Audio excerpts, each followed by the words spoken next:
not in it. That's right. Okay.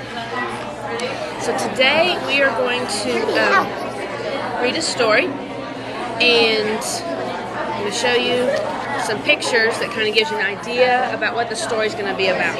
So this is a little house in the south with a little white picket fence, and the characters in this story live in this house. Okay? We're going to do some predictions. That's why I'm not telling you much more than that yet. Do they have a second draw? Maybe. And then there's some wildflowers in the story. Okay?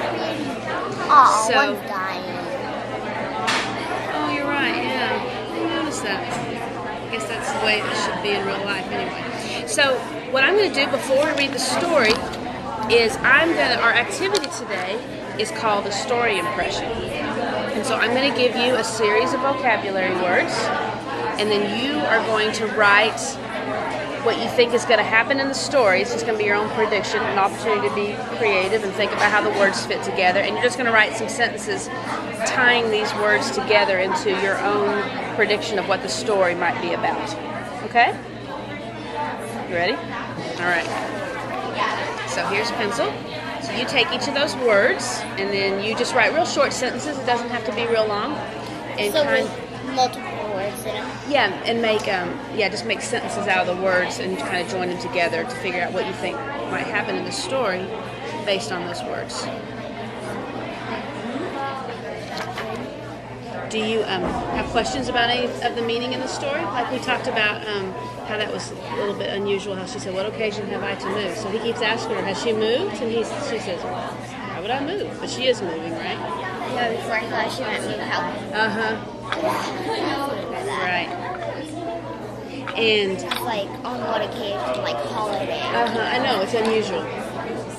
You can tell that it's written kind of in like you picked up on some of the going hunting for flowers, kind of that southern. Yeah. And My dad, that were on my dad's old books, and I'll bring them in sometime. And there was one, it was like with the bear. I can't remember what it's called, but they all talk with us. is it like Brer Rabbit? Yeah. I think. Brer Rabbit, I think. Yeah, and those are hard to understand sometimes because they talk so unusual. I like reading them. Yeah. I think my favorite is Tales from the Grimm. And so notice that did you notice the difference between the pit-a-pats? Yeah, one was louder and one was softer. Yeah, to tell you if it was the little girl or the wolf, right? This is the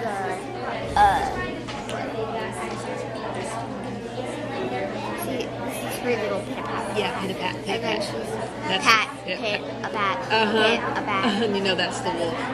And I love that she's sweet as good as safe. It doesn't really make a lot of sense, but we understand just what it means, right? She's sweet as good as safe. And then this is a song fragment from an old, from an African American song, Trey Blah Ray. And it says that in these tales, African sayings, words, or pattern phrases survive. However, the meaning of the words does not survive in the song fragment Little Daughter sings to the wolf. So we don't know what that means. I'd like to know what that song meant. But Yeah. the meaning has been lost. And they also call this kind of a fanciful tale between the wolf. Oh, go ahead. What do you mean by this? That it has been lost. It's somewhere. It was an old song, and it was in a language that I don't know. You would think that was like some kind of. It looks kind of French, or maybe it's an old African dialect or something, and so nobody knows what it means anymore.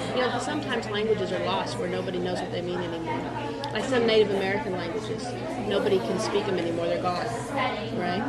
So you did a good job predicting, didn't you? I mean, it's not as unusual. This story was probably more unusual than what you expected with the relationship between the wolf and the daughter. I was actually getting close. You were like yes, jumping. You did really well. So.